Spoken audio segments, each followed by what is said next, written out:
Is here. Wow, so early for you. Holy cow. Amazing. So we have a huge swath of folks here from all over the world. Next question. If you're here for the very first time, give me a yes or a Y in the chat so I can welcome you properly if this is the first time. Yes, hey Jay, first time here. Yes, and hi, welcome, Victoria. So good to have you here. Okay, you guys are know who's next. If you're an alumni of MEA, give me a yes or alumni in the chat. Yes, Chris. Yes, yes, yes, yes, yes, yes, Oh, yes. Look at that. wow. Alumni everywhere. So good to welcome all of you back. This is such a beloved community to be a part of. And I love giving this opportunity to bring everyone together again. All right, last fun thing that we're going to do is go ahead and go down to the React button if you're on your computer, and you'll see some really fun emojis. This is interactive time. This is playing with toys time. You can go ahead and fire off any one of those emojis that you want to at any time today to have some fun with us. And below those fun emojis is the raise your hand button. In a little bit, you're going to do that. You're going to raise your hand to ask questions or have comments, anything that you would like. And we're going to do that in a little bit. But without further ado, I want to introduce my good friend and my mentor, Bruce Feiler. Hello, my friend. Good morning. I think it's early for you and late for South Africa, I said. Exactly. I mean, it's very late. That's true. Very late for you. I can't keep track of the But you time. got up at 8 a.m. to add energy, in part because of my crazy schedule today, but it's so delightful to be with you. The dearest of all, Kari. Oh, this Can we get is, some applause for Kari? woo! Can we get You can tell I hate my job. Today, I've been so looking forward to that. What I have loved about my job is that I get to connect with interesting thought leaders. Since I was a little girl, I have been a reader. Oh, I've read everything. I love nonfiction. I love ideas. And unbeknownst to me, Bruce and I were living somewhat similar lives in That that is we so both true. have twins and we both were sort of obsessed with the topic of transitions for quite some time. And Bruce wrote sort of the Bible, the modern Bible on transitions, lives in the transitions. Love this book, read it many times. Really helped to establish some of the work that we've been doing in teaching navigating transitions here at MEA. And after COVID, we were obsessed with the topic of purpose at MEA. Oh, and Bruce wrote a book. I don't know where my book is about the topic of purpose. Wherever it is, one of us will find it quick. There it is. The Search. An excellent book about purpose. Those are our two core pillars at MEA, transitions and purpose. And I don't know if you know this, Bruce, but in the 1990s, I Uh-oh. worked for a company called Rituals, Oh, wow. and we were tasked with designing rituals. I had to design a ritual for tax day where in the little note section, you had to write a little gratitude journal piece. But Bruce recognized, we're going to go more into this in a moment. I'm going to properly introduce you in a moment. But Bruce recognized that there's a big part of transitions that we do as humans that we may not be that aware of. Like we light candles for special occasions, which I do. Ah, Every time I do a live event, I light a candle. Leslie Bartlett and I started that years ago. So Bruce started exploring this idea of rituals and wrote this amazing book, A Time to Gather, exploring rituals as a part of our life across the world. So, Bruce is a 7-time New York Times bestselling author, which is an insane achievement. And so I love the fact that you choose a topic, you dive in deep, and you create stories, you collect data, you make it really accessible. And we've been hoping that Bruce would teach at MEA for years. Okay, years, you guys.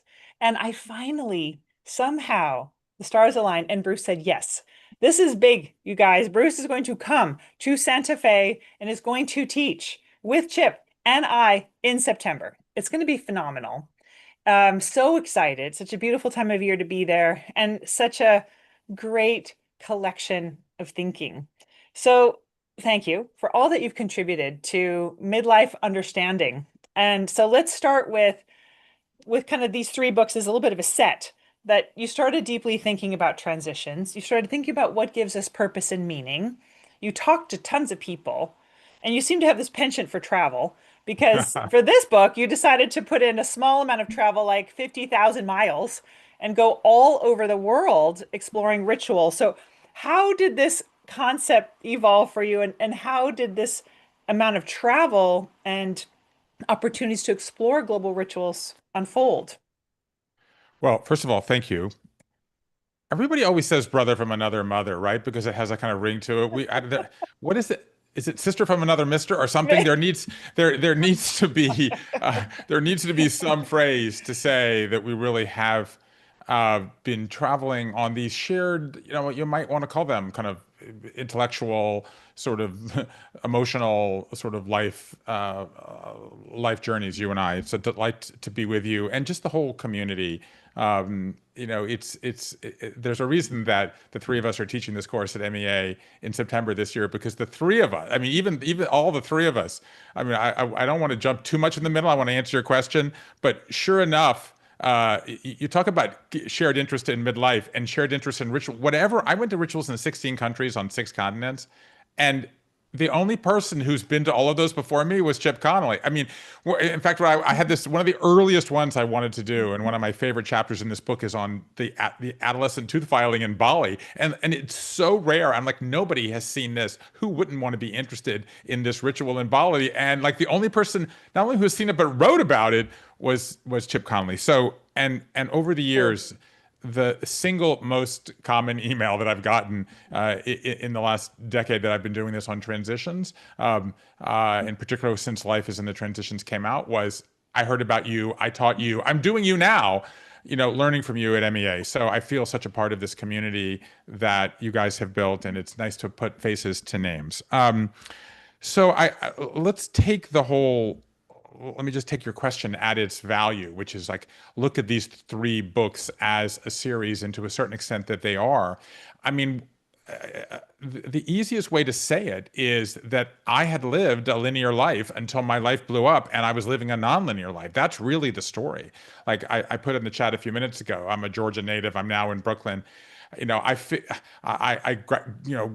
Georgia, went to college in the Northeast, left there, went to Japan, and started writing letters home on crinkly airmail paper. Like, you're not going to believe what happened to me.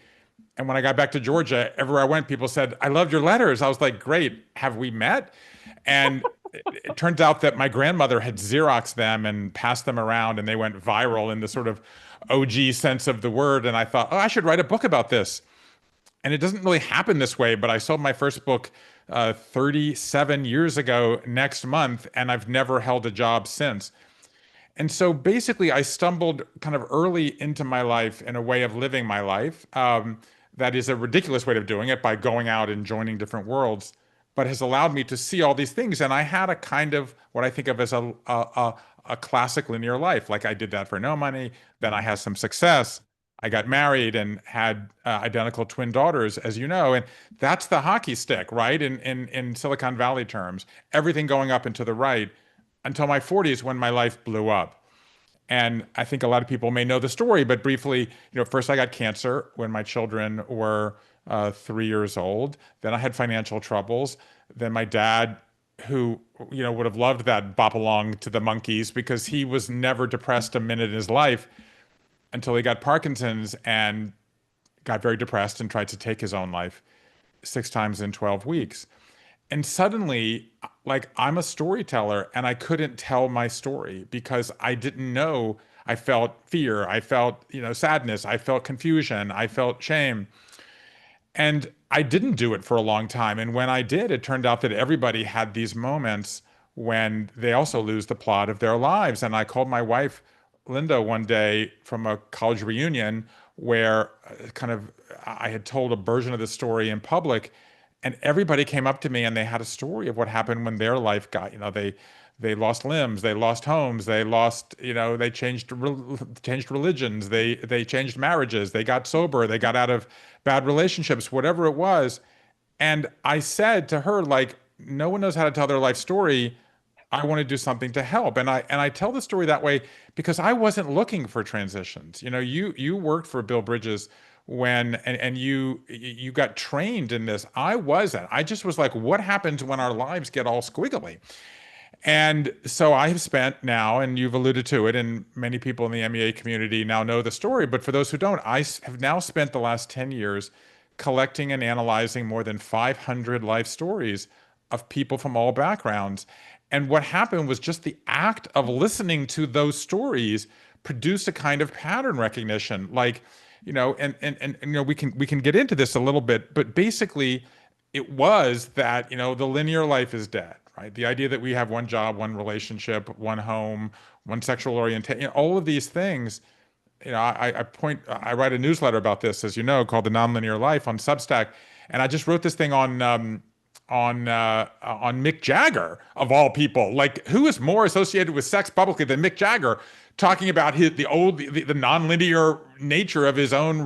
Was he sleeping with men? Was he sleeping with women? Was he like he talked about this in the New York Times, and I pulled it out. It was such an example of this. So the linear life is dead. It's been replaced by this nonlinear life, which involves many more transitions, right? We can get into this or not, but we spend half of our adult lives in transition.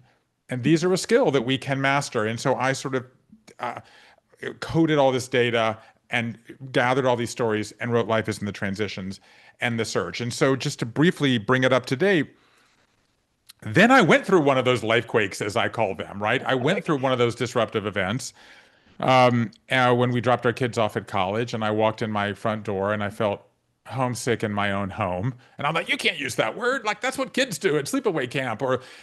And I and I thought, well, hotshot, you wrote a best-selling book, you gave a TED talk, you teach a TED course, like MEA uses your stuff in these classes. You're supposed to be prepared for this. Like, what do you got to say for yourself? And then what I realized is that I had been focused on how individuals navigate transitions. And yet I was now not in a life quake, but a group quake, right? It was like all my relationships needed to be remade because my mom was dying and my kids were gone and my marriage needs to be renegotiated. And how do we mark those moments? And that's what led me here. Ugh. Anybody relate? Like, let's just pop in the chat. Any transitions at all, y'all? Anybody? I've also sat with many, many, many folks over the years, and there's always more than one. We think there's one, and there's always more. So anybody going through relationship changes, empty nesting, career changes, aging parents, health changes, Jan says is constant, a flooded home, retirement. There's a lot of things that are Natural happening at disasters are an once. under Yes. natural disasters are an underappreciated life transition. Yep. Some of these are external, they come at us. Some of these are Yeah. internal. Yes. So one, I'm going to trace the journey a little Yeah. bit here is that the awareness that we are moving through transitions Yeah. is Yep. not obvious. No one walks around and goes, Bruce, I am going through a transition right Yeah. now. You know what? No, it's under the surface. And how it often appears, I think, is a lot of what you put in the search to some degree is my sense of meaning has started to change. The Yeah. things that I'm orienting meaning around has changed, which is really that sense of purpose. But, and, to pull both of those books together, the way that we somehow can make sense or find meaning is through little rituals. So I love that you kind of went through this funnel to some degree of the awareness of transitions. It brings us into finding meaning. And a weird little trick to do that is to create some sort of a ritual. And we have really changed as a society and how we organize our lives. We used to all watch the same TV shows. We used to kind of all have similar Sunday dinner. We had very similar cultural norms that have dissipated. So I'm asking you by 10 questions at once, but Yes. what this is coming to is I think the salient insight that I've received from your work is that this is a collective experience, that we are collectively going through a lot of transitions. We are collectively reorienting our sense of meaning, and we collectively respond well to rituals. They make us feel better, even though it doesn't change the circumstance. So there's a lot there, but I think it's a lot of important things. So here's what jumps out to me. Let me go back to the first. I'm a big like listen to the first thing people say. So let's listen to the first thing say. Like how do we signal to others that we're in a transition, and how do we take in the signal if other people are sending it to us? And so Here's my quick take on that. We go through 3 dozen disruptors in the course of our lives, as small as a twisted ankle or a fender bender, as big as a natural disaster or a global pandemic. Most of those we get through relatively well. 1 in 10 becomes what I call a life quake. That's a massive burst of change that leads to pain and confusion, but can also lead to growth and renewal. The signature piece of data from Life is in the Transitions is that the average life quake is 5 years. So if you added up 3, 4, 5 life quakes, 4, 5, 6 years, that is, as I kind of sped through earlier, that's half of our adult lives we spend in a state of transition. So the life quake is the underlying destabilizing event, and the life transition is the human response. It's how we navigate that period. So if you run those numbers, that means half the people listening to us today are in a life quake. So if you're in a life quake, that's you. It's not surprising. And if it's not you, someone you know, live with, or love is going through one right now. So we need to take this out of the shadows and make it something that we talk about every day. That's kind of beat number one. Beat number two is that these events have a kind of structure, right? The number one reaction that people have to my book, and my work now is, and this is a technical scientific term, is whew, like you're putting language to something I didn't know there was language to, right? My wife likes to say that I have hard knowledge about soft things. And so it's just validating just to understand you're in a life, you or someone you know is in a life quake, and here are things you can do to make it get better. And so a lot of the transition work and a lot of what you guys have built out as a curriculum and exercises you can do at home involves understanding the language structure, giving yourself tools either to go through it yourself or to help a loved one and love go through that transition. So that's the work. Now, but the next thing I think gets to the underlying conversation that we're having here, which is that a life quake, a group quake, these are fundamentally meaning vacuums. They are times in our lives where the ways that we give ourselves meaning get erased or wiped out or, clouded out or blocked out in some way. And we have to go through a kind of reappraisal and reestablishing of what this moment means, right? There's an idea, maybe we dig into it or not, that kind of one of the things that's most quoted back to me from my work is this idea of what I call the ABCs of meaning, that we have these kind of three levers that we use to to kind of make meaning in our lives. They are agency, belonging, and cause. Okay. Agency is what you do, make, or create. Okay. Belonging is your relationships. Okay. The loved ones, your family, your friends, your colleagues, your co-religionists, the people you play tennis or march in political rallies with. And then the cause is the purpose that you keep coming back to, your kind of your higher thing that gives you a sense of meaning and purpose and direction and value. And so what happens in the ABCs of meaning, in the meaning vacuum, is that we shape shift, and we kind of reassign for the percentages of how much we attribute to each one. And so that is where you get the ritual, the transition itself is a fundamental meaning making exercise for you.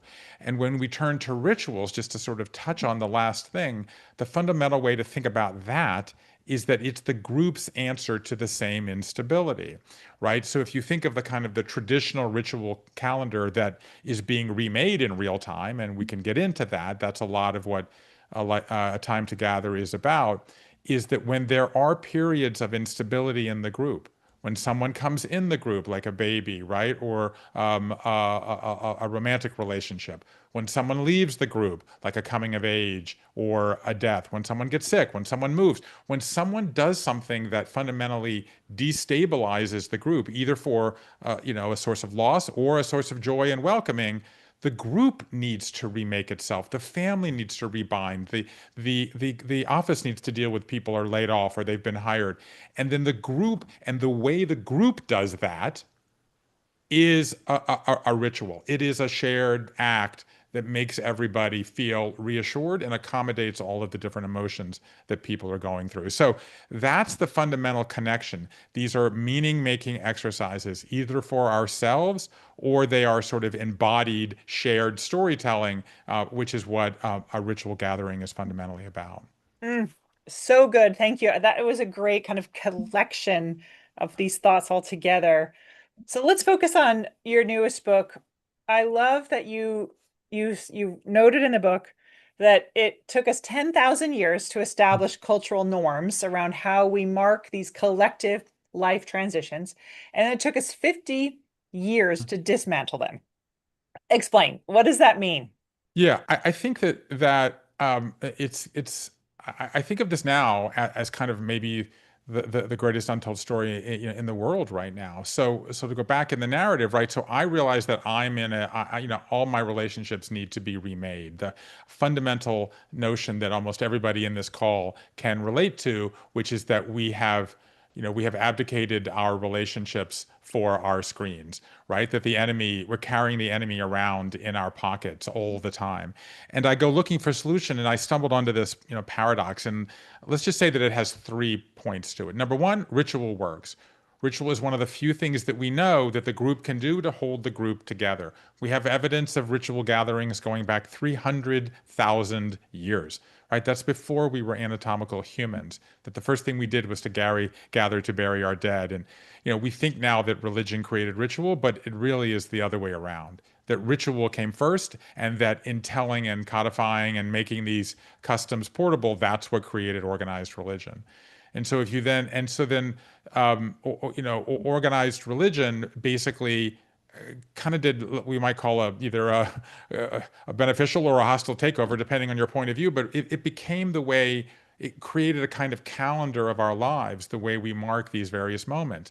And this happened for 2,500 years, basically, for as long as we've had global worldwide religion, until religion began to decouple itself from kind of Western society, and then suddenly we turned our backs on the one thing that we know works to hold us together, right? So birth rituals are in decline. Marriage in 1960, 95% of American adults got married in the course of their lives. Right now, only 50% of us are married, and we're not even burying people anymore. In 1970, 5% of Americans were cremated. Now it's 65% going to 80%. That means only a third of us are even buried anymore, and most people who are cremated have no gathering of any kind. So we are in what I call a celebration recession. If you do the math, and I ran the math, the average person today will go through 84% fewer collective transitions compared to our ancestors in as recently as 1800. So we are in a celebration recession, and yet at the same time, the third plank of the story is that we are creating astonishing new ways of gathering.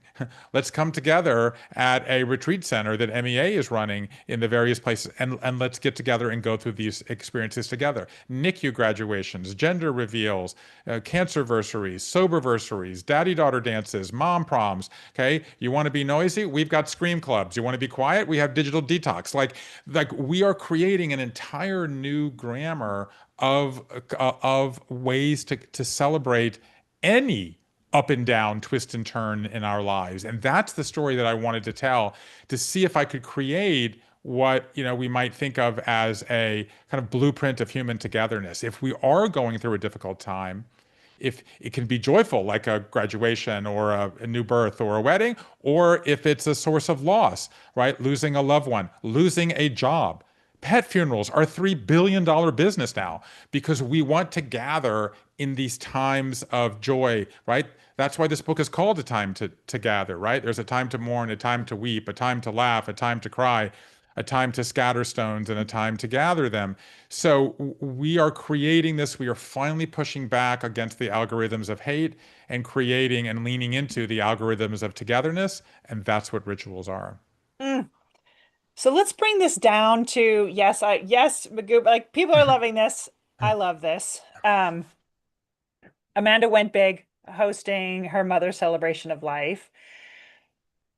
I still quote all the time, Bruce, that you talked about during transitions. And we're not going to go into too many details. Transitions tend to have endings and middles and new beginnings.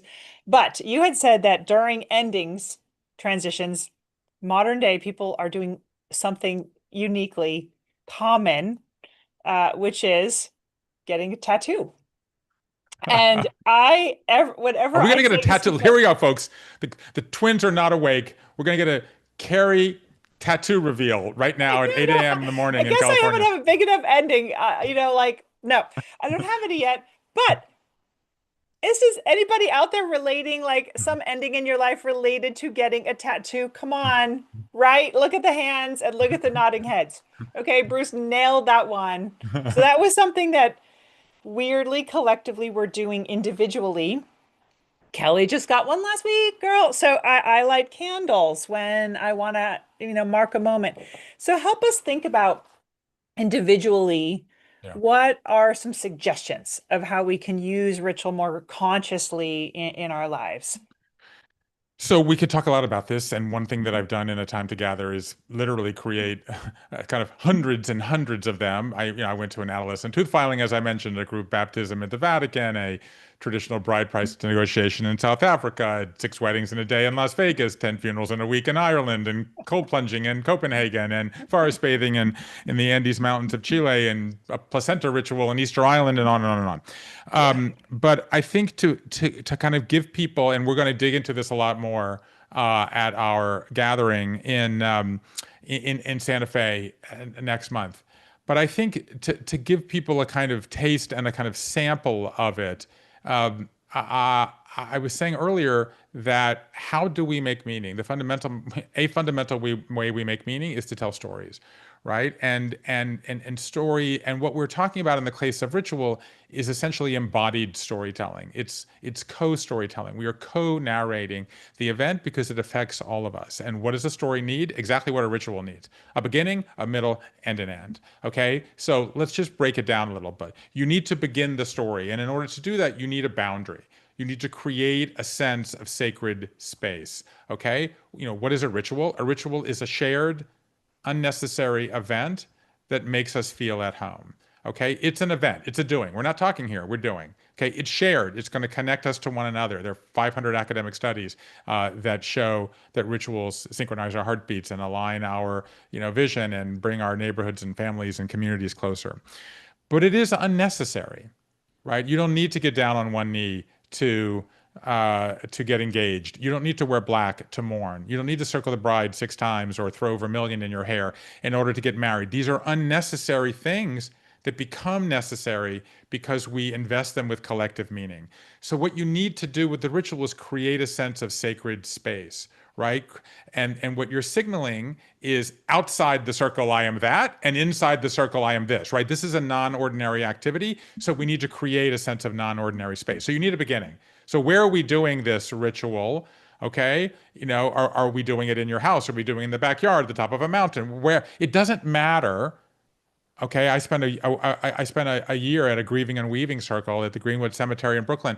We're mourning, but we're celebrating and we're doing it in the chapel where they host funerals during the day, in the evening. So you can do it in a third space. You can do it at Disney World. In fact, they have a name that when people are throwing the cremains, they call it Operation Grandma, because if someone does it in It's a Small World, it mucks up the mechanism, and so there's literally a code word at Walt Disney resorts for what happens when people do this. So you can do it in a third space, a sacred space, any space you make sacred.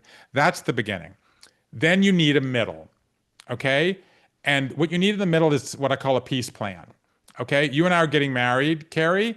You want a big old wedding. I want a small, I want something small. Okay, you and I are mourning a loss. Okay, you want to lie under the covers with your cat, and I want a big old Irish wake. There is going to be conflict, and you need to titrate that. Everybody needs to feel welcome. So we need to give you some things that you want, and me some things that I want. So you need a peace plan. That's the middle. Everybody needs to be held and met where they are, and then you need an ending. And what the ending is a moment, what I call a moment of hope, right? Something where you reaffirm and reestablish the community and send the community out into the world. Okay, so think of what psychologists call your best possible self. Okay, your tennis game isn't going to get better. Your souffle isn't going to get souffle. Your right, your Spanish isn't going to get more conversant unless you identify this is the thing I want to make myself better. Think of this as our best possible selves. What can the community do? Sing a song, eat a food, light a candle, share a hope for the future, whatever it might be. And as I said, in the time to gather, I got lots of ideas.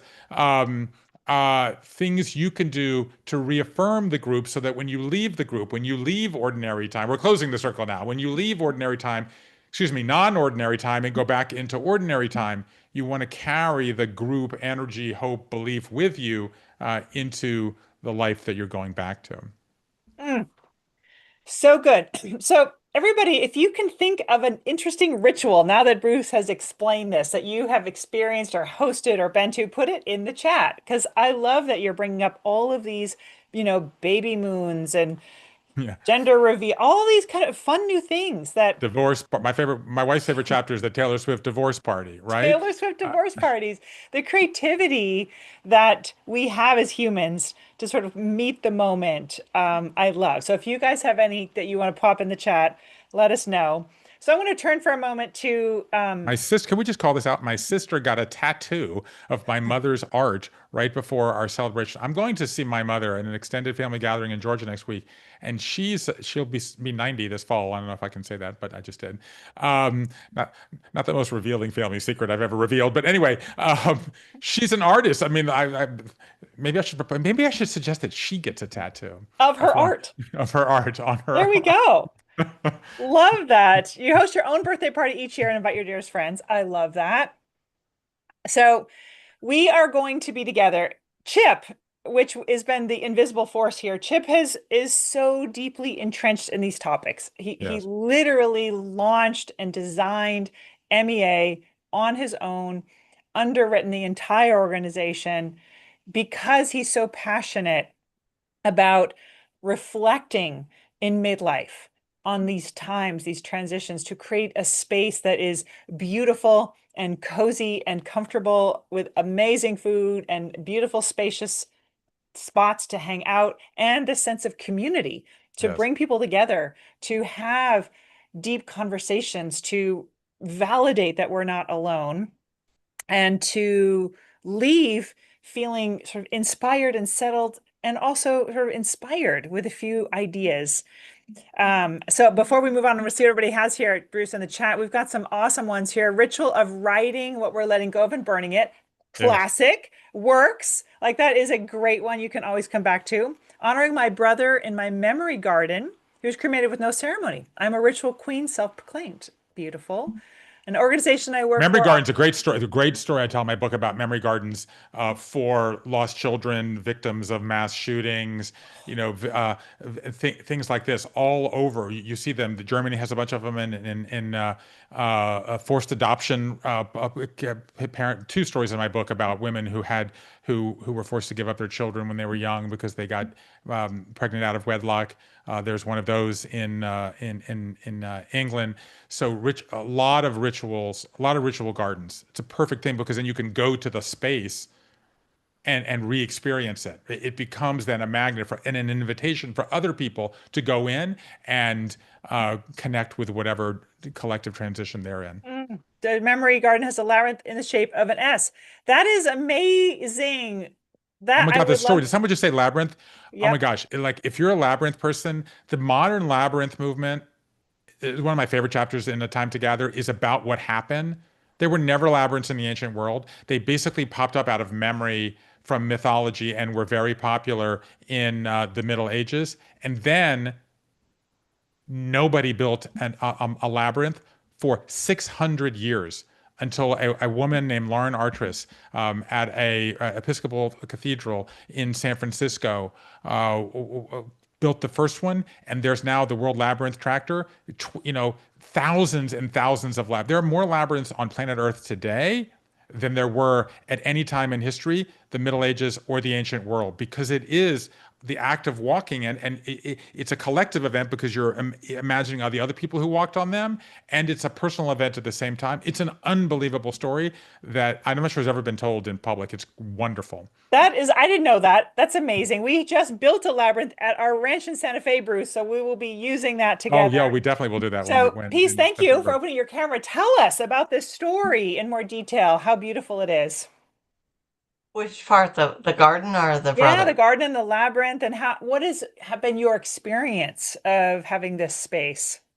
Well, thank you for asking me to share. So the labyrinth, the garden was planted in memory of my neighbor Gloria, who taught me how to garden. And so I planted it on a Labor Day weekend, and I did it in the shape of an S. The roses, there's 7 roses, and they're in the shape of an S because both our last names started with S. And she said I was a sister that she never had. So there was a third S. And when we were planting it, there was a thunderstorm that broke out, and then the rain, and then the thunderstorm, and it had all the markings of the memories, and the approval from the higher powers. And this year, I had one rose that did not come back. I live in North Dakota, so our winters are very harsh. And I decided it was a yellow rose, and I looked around for roses in my community, and there was one left at a garden house, and the name of the rose was High Voltage. And we were honoring my brother who built power plants for a living. Oh my word. And I did not tell my siblings and their spouses when they arrived that we were doing this, but each one of them had a role in the removing the other rows and prepping the ground and planting the rows. And we told stories or on videotape about our brother. And then we all put our hands over the top of the rose and blessed it. And then what I'm doing now is every rose that blooms, I take pictures and send it to all of them. And I'm collecting the rose petals, and they'll all get dried rose petals from High Voltage. Oh, Oh my gosh. Thank you very much for joining us, everybody. Have a great day. Like we're not gonna get a better story than that. Like I'll tell you what I hear as someone who spent the last 3 years thinking and writing and talking to people about rituals. There a couple of things about it jump out to me. Number one, um, a ritual is not an isolated time and place. There is that, right? There is the wedding, there is the celebration of life, right? There is the mastectomy circle, whatever it might be. But the act of planning the ritual becomes a ritual, and the act of keeping it alive after you leave, right? So that is the first thing, right? This is a process. This is oh, we have this thing, we want to do this, okay? Oh, we're going to have this idea. Then we have to go looking for the new ritual. Then the rose. Then we find the rose. Then we did it, but we also want to keep the memory. That okay, now we're gonna take another picture and put it in the group chat. So that is group keeping at its fundamental level. Like it's tending the group through the act. So there's a line from a ritual designer in Australia in my book that every conversation about a ritual is a ritual of itself. That's the first thing.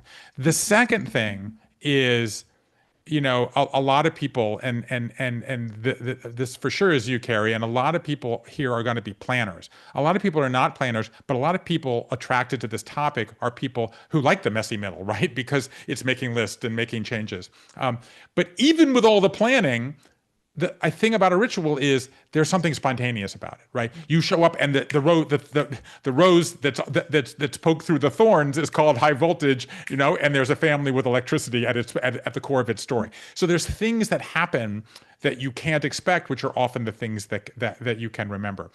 And then the last thing is, I started this process obsessed with it. What is a ritual? Like, what's the difference between a political ritual, right? And, or inauguration or coronation, and a daily ritual like namaste or grace at meals, or, the cup of coffee in the backyard. I love all that stuff. I can geek out it all day. But by the end of this book, as you know, Kari, or those who have read it, is we need what I call a ritual state of mind, like a commitment to waking up every day and let's find ways to connect and reconnect. As I said earlier, the enemy is in our pockets. So what you're talking about, actually a geeky social science word that I love. which is why do we have, why do we have family pictures?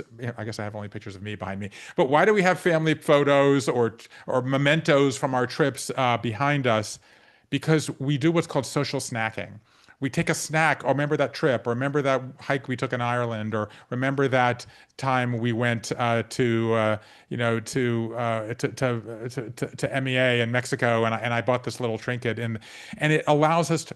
What we're talking about here is a kind of social snacking. A ritual snacking, right? You're going to take the picture of the rose and you're going to just pop it in the group text or the WhatsApp channel, which is what my family does, because my wife travels so much. And we're all going to have a little shot, into our arm of community and connection and belonging in a day that might be going beautifully or a day that might be going horribly.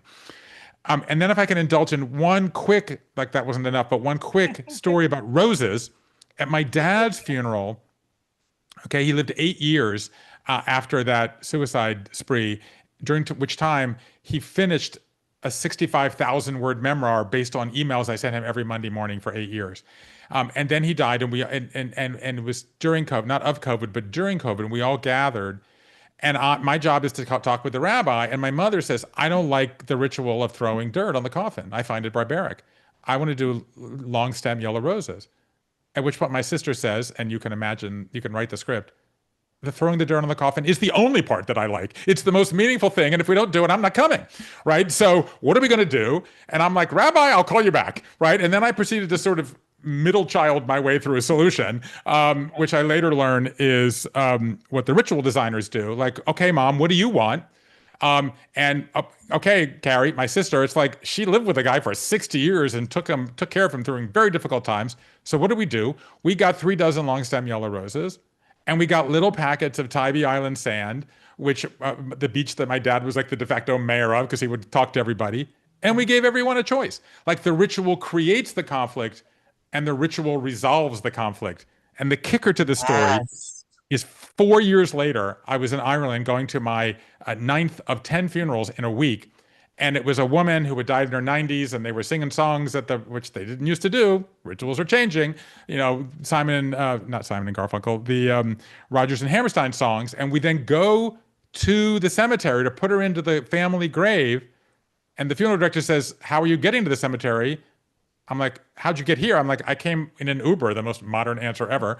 She said, "Okay, ride with us." And before I could know, she opens the back door of the hearse, puts up the jumper seat, and I ride to the funeral next to the dearly departed beloved, her soul. And we get there, and the priest does the dust to dust and ashes to ashes. And then there are 3 dozen people there, and somebody shows up with 3 dozen long stem yellow roses. And I am standing over this coffin with someone I had never met, weeping as if it were standing over my dad's coffin. That there is something universal and fundamental about these experiences and these shared storytelling encounters. Oh my God. Peace. And thank you. Like, wow, all the things you put it in the chat. I'm text, please come on camera. Goosebumps all around. Good luck, by the way. Can we have a shout out for the roses in North Dakota? Come on, that's a hard trick to pull off. Thank you. Thank you. Wow, beautiful. Wow. Okay, so if anybody wants to share a story or ask a question, go down to that react button, raise your hand. I was poking at you, Pat, said that you attended a workshop where at the end everyone wrote one word about the other attendees and their impact on us, and you still have it. And it brings you a lot of comfort. That's another one that when we recognize, I'm sort of obsessed with the topic of impact. And I do think that it's a very under-recognized, deep moment of interconnection, interdependence that we often skip over. Yeah, Yay, Pat, you there opened is the camera. Thank you. Yeah, you're welcome. There is something so sacred about rituals, because I really feel that when you are involved in a ritual, you can see a deeper and more meaningful side of someone because of their involvement. And the celebration that I went to was someone's 50th birthday, where people knew each other, but a lot didn't. And the ritual was at the end of it that we were, to write just one word about what it was that was meaningful, that touched us, about the people there, and to put it in a little bowl that we had shared. And I still have mine to this day, and that was at least 20 years ago.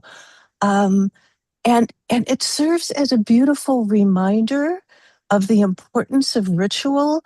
And as I said in the comments, it just reminds me, when I forget who I am, it reminds me that other people can see who I am when I cannot. So I mean, I love doing this. I'm looking over my shoulder in the camera here. So I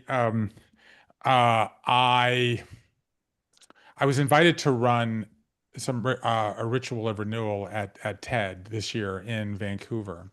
And it was actually the first one I did was so successful. We did another one 2 days later. And I ended with this thing where we took stones, like we took stones, and I gave people stones, and I was talking about how the purpose of the ritual is to turn the fear into hope. And I ended up with one, and then I gave people, there's the one that I ended up with, which says turn fear into hope.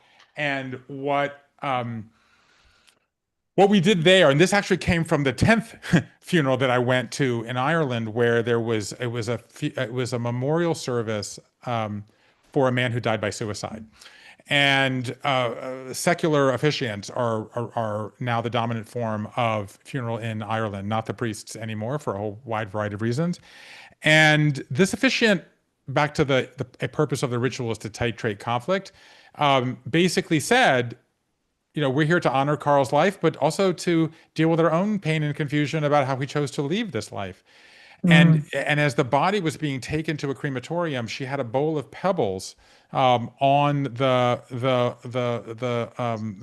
stand, the podium, or not the word, whatever that word is, where the microphone is, and she invited people to come take stones from the river where he liked to be and where he ended his life and take it home. You can keep it or you can return it to nature.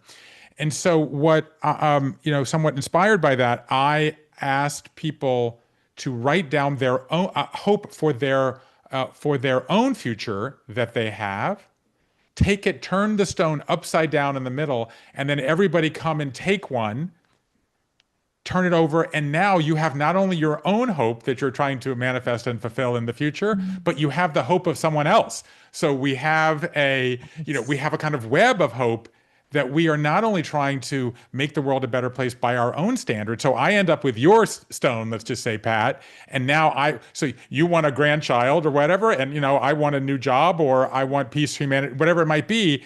And now we have everybody trying to fulfill everybody else's hope.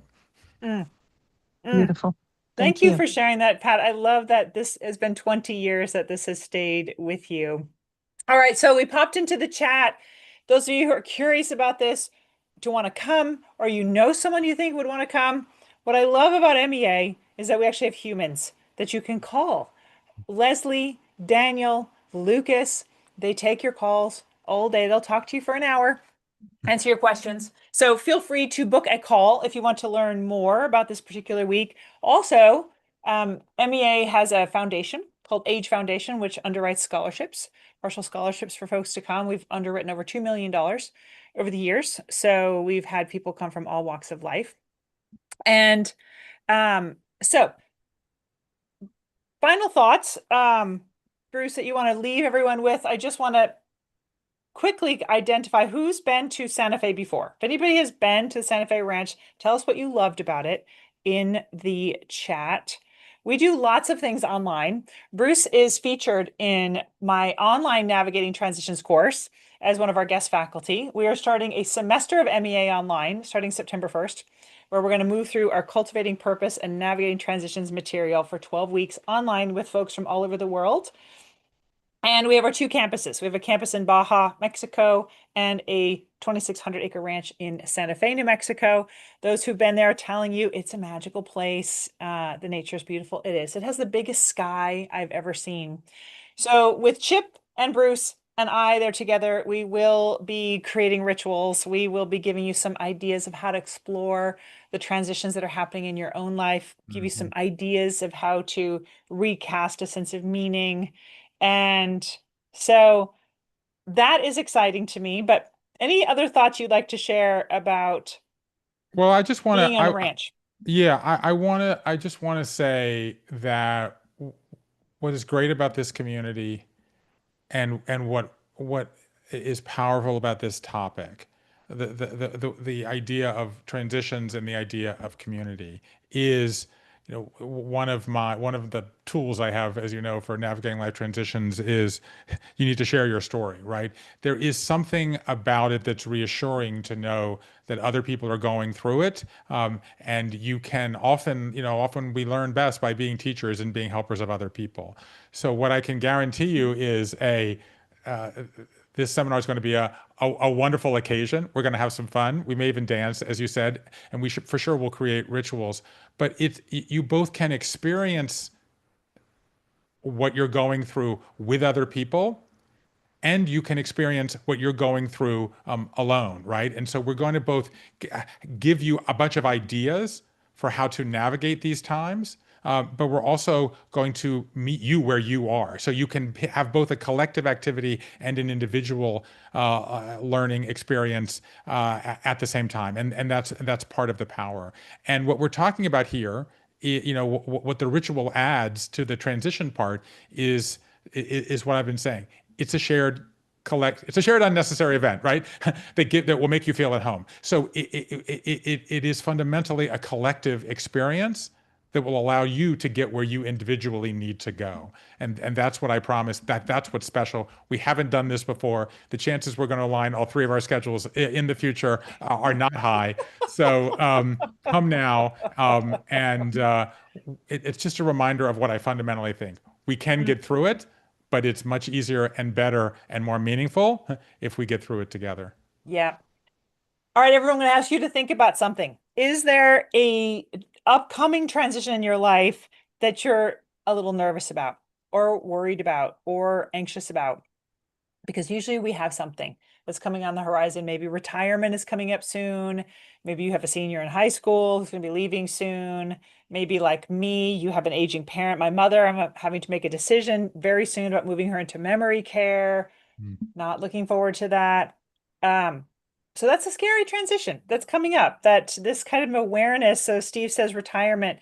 Anybody else? Any transitions coming up that you are nervous about? Maybe it's even renegotiating your marriage after your kids have left. Older sister's moving to memory care in 2 weeks too. Kids moving out. Kids moving back in. A lot of us have young adults who are coming back into the house. So I think sometimes forecasting these moments in our lives that we know are going to be challenging is also a great impetus to explore this work, Bruce, to perhaps bring a little comfort or a new strategy of how to approach these upcoming transitions. What are your thoughts about that? Well, I was drawn to this question that was just put in the chat. Is having a tendency to lean into rituals a calling, a yearning, or a blank? I would say it's a fundamental human reaction. And I think that's really the moment that we're in.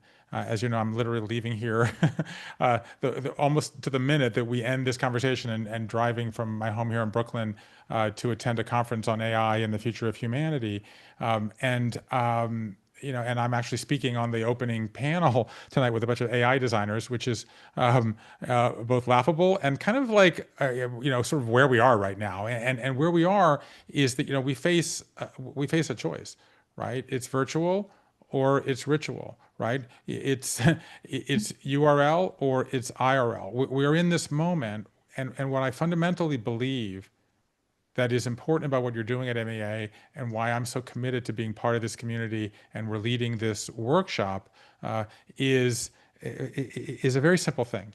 Whatever the problem that we face collectively, or whatever the life quake we're in personally, these kinds of ritual gatherings are the answer. If it's loneliness, ritual is the answer. If it's polarization, ritual is the answer. If it's dehumanization, right? And here comes AI, okay? If you are I have 52 different sources of disruptors in our life. If you're facing a personal challenge, a collective challenge, if you're having a life transition in your family, and I think that you and I talked about this when we were planning this conversation. This is a great place to end. Why do we all feel so overwhelmed now? Because we have all of the personal life quakes that we've always been going through. Okay, in our families, in our beliefs, okay, in our communities, in our work, okay, we have those. And now on top of it, we have all these collective transitions that we're going through, okay? We've had, just in the 2020s alone, right, we've had natural disasters, we've had political upheaval, we've had a global pandemic, and now we have this technological disruption that we're all going to face. Let's remember, in the 19th century, a third of Americans lost their jobs. And we are reminded almost daily that those numbers may be exceeded in the coming wave.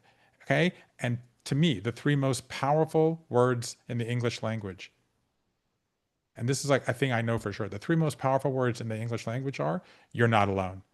Whatever transition you were going through, personally, collectively, voluntarily, or involuntarily, you were not alone. And the power of gathering together and helping one another get through that, creating the tools, sharing the plans, developing the rituals, and ending with this moment of hope. I promise you that's what we're going to do at this conference. That's what you're doing in this community. That's what brought us all here today. We can get through this, but we can only get through it if we do it together. Oh my God, Bruce Feiler, thank you, my friend. Jump in the car. Let's all put it up for Bruce. Thank you for being here. I'm going to pop some music on for everybody, and feel free to take yourself off of mute, to say goodbye to each other, say goodbye to Bruce. And thank you, everyone. We'll be sending you the recording. Feel free to send this to your friends. I hope that you will create a beautiful ritual sometime today. Bye-bye, everybody. Thank you for coming. Thank you. Thank you, Bruce. See you You're soon. the best, Kari. Bye-bye. Bye, everybody. Have an excellent day, afternoon, evening, wherever you are. And I'll we'll be in see the you car. again soon. Thanks, everybody. Many blessings, everybody.